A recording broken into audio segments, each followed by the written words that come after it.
in the land of grills, folks. How's it go? I'm so excited today because we've got a brand new pellet grill from Z Grills, folks. I'm gonna show you all specifics. We're gonna show you what it costs, and I'm gonna tell you why I think this could be the best new pellet grill for many reasons for 2023.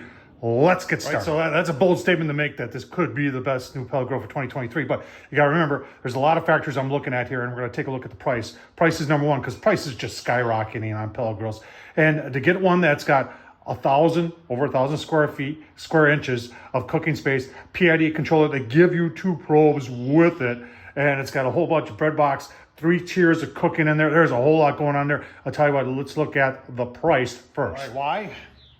That's why right there, $600 for over 1,000 square inches, folks. PID controller, 2 probes included, folks. I tell you what, you cannot. If you're looking to get into the pellet grill market and you want something that's got a lot of space for those big parties, but doesn't take up a lot of space, has a PID controller, 2 probes. It has a redesigned ash cleanout system. We'll take a closer look at that. For $600, there's nobody out there selling 1,000 square inch pellet grill with PID controller for $600. Just isn't anybody. And folks, hey, if you're really interested in this, in the description, I'm going to leave the purchasing link through Tom Horsman, and that way they know that you're watching and you bought it through me, and I get some credit for that, and I appreciate that. And I'll tell you what, let's take a look at some of the other features. Let's take a look at some of the other specifics here. They talk about the lower rack area is 443, upper rack is 506 plus 131. We'll take a closer look at that. Total rack space, they're saying, is 1,080. Hopper capacity is 12 pounds. That's enough to get you through the night, low and slow. Height of the cooking surface to the lid is 11 inches. Temperature range is 180 to 450. They are porcelain coated steel grates. Here's the dimensions right there, and there's the weight right there. Everything you needed to know about this pellet grill is right there, and it has a 3-year warranty. They're saying you can do 46 burgers. That's a lot of burgers. 12 racks of ribs. I agree with that. Well, we'll take a closer look at 9 chickens. Depends how you do them. And then there's, like I said, a lot of, you go to zgrills.com, folks. Like I said, I'll leave that link down below so you can purchase it through Tom Horsman at YouTube. But for $600, how can you go wrong? All right, that's enough of that. Let's take a closer look. So the first thing somebody might be asking, what color is that, Tom? And I didn't know that they were coming out with colors. Neither did I. But this is indigo blue, and I don't know if they're going to have any other ones out there. It's pretty cool. There's your 12-pound hopper. You got a shelf down below there if you want to put your pellets on there. I love the Z Grills oak pellets. They're really good. You've got 2 plastic feet. The wheel is a plastic wheel.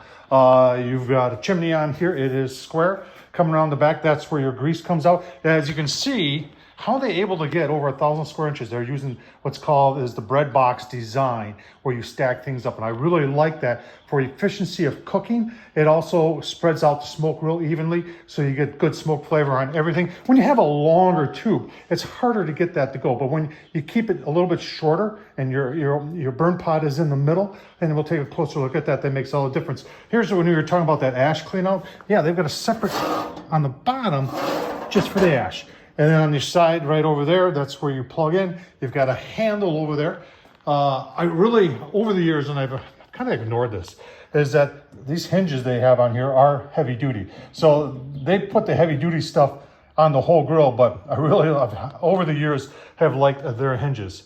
Let's take a closer look at the inside. Right, so on the inside, you can see you've got these racks here, and I agree. You can get 12 racks of ribs on here. It's tight. 10 would probably work a little bit better. But they break up. They've got for the bigger ones, so you can move these around, and they got stops so they don't fly out on you. But you've got this like this for your top one, and like I said, you can mix and match. Then on your middle, you've got a smaller one that you can. The nice thing about it is that the porcelain coated makes clean up really easily. Now this is the rack that I'm probably going to use the most. That I'll cook on this, and I'll put a drip pan down below. It makes cleanup so much more easier. And then on the bottom, instead of having just one big rack, they have 2 smaller racks, and that just helps once again with the cleanup and getting it on and off. Now below that, take a closer look at that. But that is your drip tray. So your drip tray, and I usually line mine with aluminum foil, and it is sloped that way. And it takes your grease to a trough, then goes to your bucket on the outside, and they do sell liners if you want to put liners in there. But I would highly recommend putting aluminum foil over this. It just makes cleanup a lot easier. So how does that PID controller know what the temp is? That's your temp probe right there. And it reads from the tip. So when it's telling you it's 225, it's telling you it's 225 right there. I've been talking to some of these pellet grill manufacturers and saying, why can't you make one where you leave it up to the user to move it and have it on a probe, kind of like probes down there, where you can just take it and put it on a clip, so you can put it at the same level of your cooking. And I think they're a little afraid that people would get confused as to how it works. So that's why they usually just mount them in the grill so you don't have to worry about it. Let's take a look at that. So that is your stainless steel flame tamer, and that comes off right there, and that goes over your stainless steel burn pot, and that's where the fire is. And you've got an auger right here, that rod down there, that's your hot rod. That's what turns on to get your pellets going. And then there's a blower, and you can kind of see the holes down there that blows the air in and keeps the fire going. And that PID tells that auger when to spin and put more pellets in order to maintain the temperature that you have it set at, that it's reading up there. Makes sense, doesn't it? So there's your PID controller. And basically you put this on smoke to start, and that's what turns the hot rod on. Once you have fire, then you can set it to any temp you want. And those two probes, they show up on here also by pressing this button. It'll show you the actual temp in the grill, but then by pressing this for one, you'll get, it'll say probe 1, and it'll give you the temp. And you press it again, it says probe 2, give you the temp, and then you press it back and it'll give you the temp inside the grill. And then when you're done, you put it to shutdown, and it runs for a time cycle. I think that time cycle is about 15 minutes. Usually do it with the lid open, and that just runs the blower to extinguish all the pellets and everything and let everything cool down. So super simple to do, folks. What's left to do? Let's fire it up, and let's do a puck test and see how accurate the temperature is in this brand new pellet grill. All right, first fire, that's what it looks like.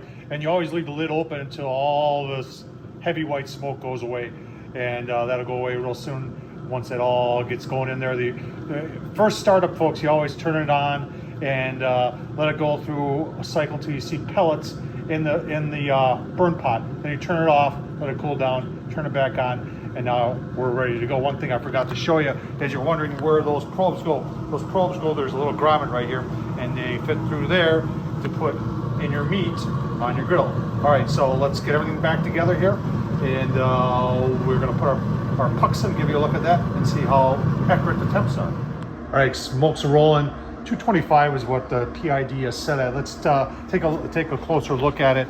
If you're wondering, PID stands for Proportional Integral Derivative. And as a program, you find in a lot of heating and cooling equipment, and it's specific to each piece of equipment. So this one's specific to this grill. It's programmed just for this grill. Set at 225. What I didn't notice is that a lot of these PIDs count in 5-degree intervals.